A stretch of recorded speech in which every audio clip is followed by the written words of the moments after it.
The wind of the desert was shattered by her scream. Cole Harding observed a young woman, partially covered in dust, when he arrived at the ridge, and blood. Tightly chained behind her back were her wrists.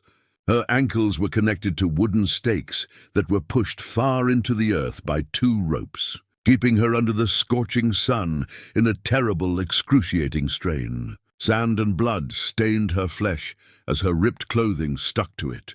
Like flames, the heat shimmered off the ground. Cole briefly believed he was seeing a ghost. She no longer sounded human, and every breath she took was a dry sob. Her body shook from tiredness, and it sounded strange from a distance. Too incorrect, deeper. Please, I'm at my breaking point. Cole froze for a second. The noise, the words, anyone who heard that would consider sin. However, he realized the reality as he rode closer. The girl's throat was dry from screaming, and her lips were cracked. She wasn't pleading for enjoyment. She was pleading for breath. The heat was like a hand that would not go away from her chest. Every twitch became painful as sand adhered to the blood on her legs. A vulture as patient as Sunday once flew overhead. Cole sliced more quickly because he felt that time was running out. With his knife in hand, Cole leaped from his horse. Her skin was deeply wounded by the ropes. Over ancient blood, flies hovered. He cut one knot, then another. Partly collapsing, partly fighting, the girl gasped. For a brief moment, her eyes widened in terror. "Help!" was all she said in a whisper. Her knees were damaged, black and blue, and her pulse was feeble when he carefully raised her head. Cole clenched his jaw. It wasn't only harsh whoever did this. They were having fun. He looked around the desolate area. Other than his own horse traces, there were no footprints. Only the wind and her labored breathing could be heard. He doused her lips with a few drips of water. Whispering something about a man with a camera and a dark coat, the girl winced. Cole felt his gut chill. He noticed a gleam of glass partially buried in the sand as he turned to face the horizon.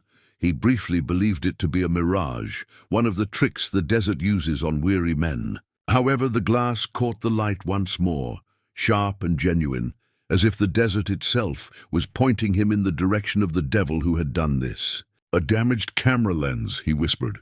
"Jesus, this ain't my sin." The scene changed at that very instant. A minute ago, what appeared dirty turned into a salvation from hell. The woman was not a sinner. She was a victim. Furthermore, the man who discovered her had nothing to do with the crime. He was going to find it. Cole carried her over to his horse. She sounded like she was confessing with every breath. He was still unaware of her name. Even though she was in pain, there was something in her eyes that told him this wasn't a random act. Someone desired for her to be broken. This moment was something that someone wanted to watch. Cole turned back to the broken glass on the ground as the wind picked up and the desert engulfed their footprints. Like an eye still seeing them, it reflected the waning sun. Who the hell was taking those pictures? He muttered to himself. More significantly, though, why did they want her to be discovered in that particular state? Cole tied the horse outside his stable and brought the girl inside as the sun sank and painted the sky the color of old whiskey. Fever seared her skin. "You're safe now, whoever you are," he whispered quietly as he applied a moist cloth to her forehead. Cowboy love stories. When he took a step back, the desert felt different outside. It remained silent, as if it was waiting for something repulsive to emerge. And it did, a few miles away. Jack Blackwell was a man who cleaned a massive wooden camera of dust. Its eyes were colder than a snake in the winter, and he wore a black duster and a low-fitting cap. People used to refer to him as a bounty gun, but he had exchanged bullets for pictures, the sort that buy silence, not the ones that hang on walls. He had silver nitrate wet glass plates in a leather case that could instantly capture a person's soul. A crimson wax-sealed note was placed next to him. When the banker witnesses his daughter's transformation, a $5,000 payment is due. Jack laughed and used steady hands to light a cigarette. His jaw tightened as he gazed at the deserted clearing where the girl had been bound, ropes severed and stakes dropped.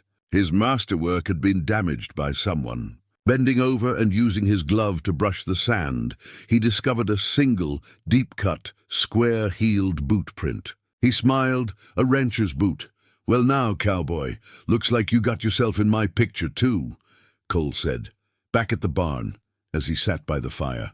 In her sleep, the girl stirred and muttered, "A black coat for some reason.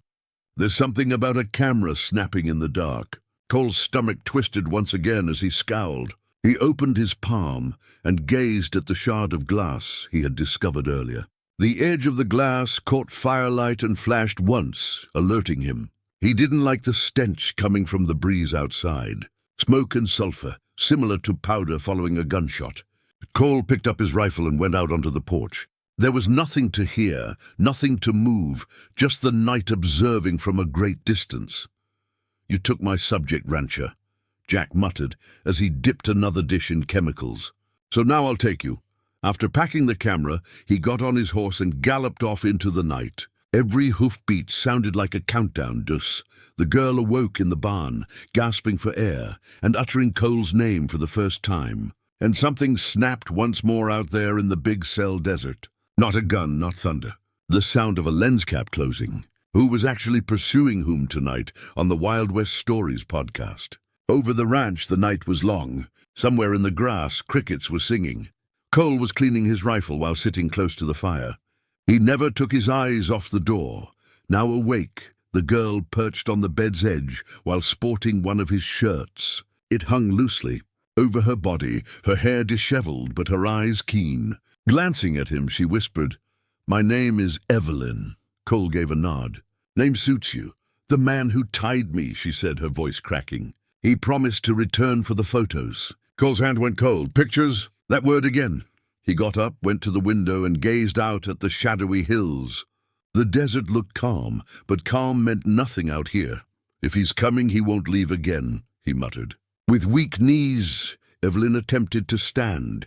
His hand brushed the bandage's edge on her arm as he held her before she collapsed. Their eyes locked for a brief moment. It wasn't quite romance yet, but it was human, delicate, and perilous. Embarrassed, she withdrew. Cole grinned and said, "I can take care of myself." "So that's what you and I have in common. A horse naked outside. Too keen, too near."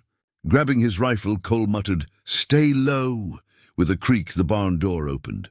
A shadow intervened, carrying the scent of silver and smoke. Jack Black. He had come to claim his prize, his camera plates. Cole took the initiative and swung the rifle stock forcefully across Jack's jaw. Despite stumbling, the man managed to stay upright. With heavy fists and hateful eyes, he swung back. Every blow reverberated off the wooden walls as they engaged in a wild, boisterous fight in the dirt. Above them, the lamp swung, creating erratic shadows that appeared to be more men engaged in combat in the dark. Boards tucked and cracked. Inside their stalls, horses kicked and screamed like they were in a romantic western. They were also affected by the violence. Evelyn's hand discovered the little knife concealed in her boot as she slid towards the saddle stand. She stabbed the blade deep into Cole's leg while Jack pinned him to the ground.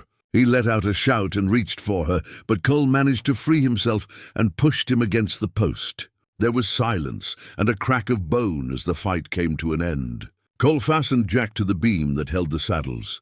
Slowly, blood trickled onto the ground. Cole then took hold of the camera plates that were piled up at the door and destroyed each one individually. Every split sounded like the release of justice. Breathing heavily, Evelyn leaned against the wall. "It's over," Cole whispered softly, glancing at her. She shook her head, though, "Not quite yet. My dad is going to find out. He will believe that I humiliated him." Cole tightened his jaw. Let him see who actually shamed him after that. Dawn began to lighten the skies outside. A horse neighed once again in the distance. Not Jack's. Another person was on their way. Take a deep breath, grab yourself a cup of tea, and let me know in the comments what time it is and where you are listening before we find out who rides towards that ranch. You are a part of this story if you are still here with me. It's about to get much wilder, so click the subscribe button to make sure you don't miss what happens next. The peaceful morning was broken by the sound of hooves. Cole's eyes narrowed as he peered up from the porch and saw 3 riders. Like smoke from the Day of Judgment, dust rolled behind them. With his coat flapping and his badge dull from years of use, Sheriff Amos Reed took the lead, With their pistols at their sides, two deputies trailed behind. With his weapon hanging low yet prepared, Cole took a step down. The sheriff held up a hand. Cole, in mourning, heard that there was trouble in the area. Cole remained still. There was in my barn, it is tied up. Blackjack was still there when they entered, strapped to the post, half-conscious and as vicious as a coyote caught in a trap. The sheriff picked up a broken piece of glass while crouching. Cole nodded at this from him. The sheriff said softly after sniffing it, "It has a flash powder scent. I will be damned." He has been making use of those new wet plates. Pale yet unwavering, Evelyn stood close to the wall. Before anyone asked, she spoke. "He sent letters to my father, took photos of me, and offered to pay $5,000 to prevent them from being printed." The constable caught the sheriff's attention. "Put a chain on him. At daybreak we ride."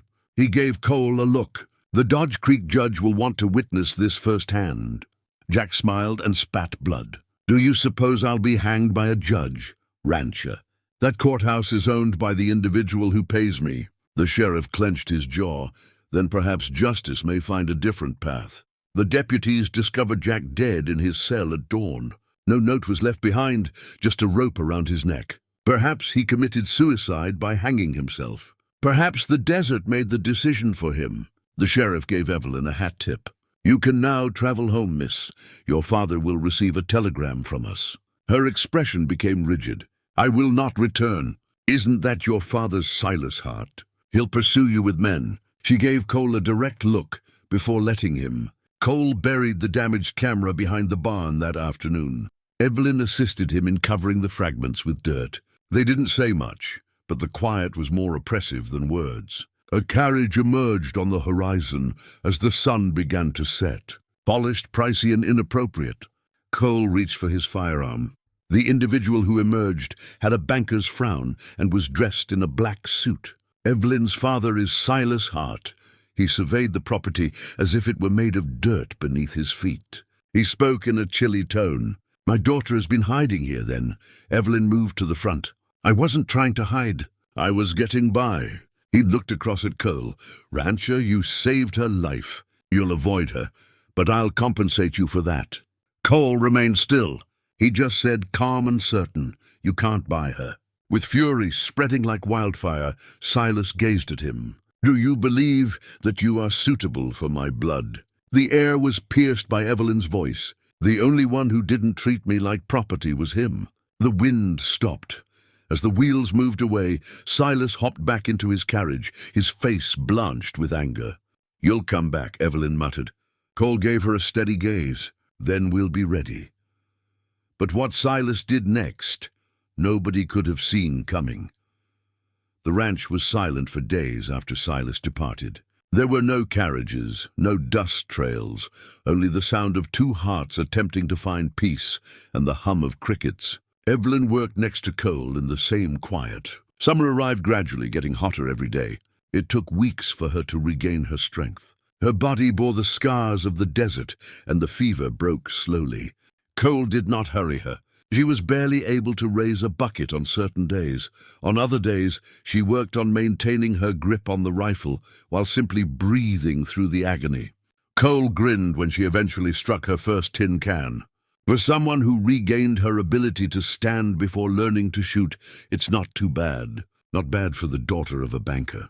She chuckled quietly. Not bad for an instructor of ranchers. After then, the laughter was effortless. The lengthy conversations by the fire also went well. When others refused to raise him, Cole told her that the land had. Evelyn explained to him how money had imprisoned her from birth. They fell in love without ever having to express it, somewhere in between those tales.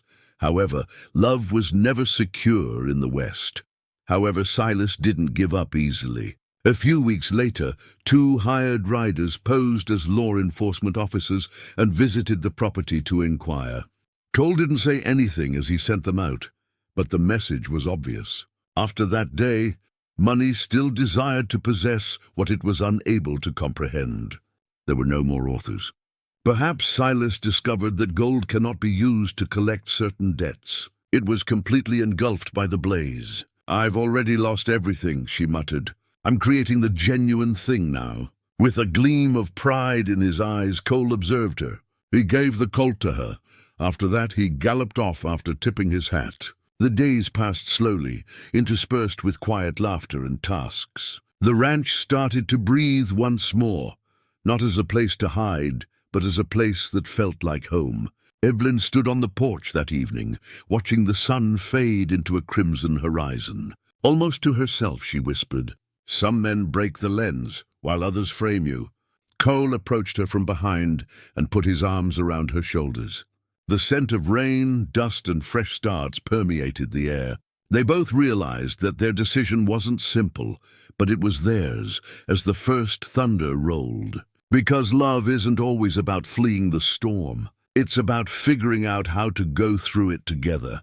Evelyn, if you've ever been told that you're not enough, keep in mind that every wound has the potential to grow into strength. And ask yourself this question. If everyone tried to dictate who you could or could not love, how would you respond? Now inhale deeply. Drink your tea or coffee. Please let me know in the comments what time it is and where you are listening. Please click the like and subscribe buttons if this article even slightly moved you. Because every story we tell each other here in this small part of the Wild West keeps the fire going a little bit longer.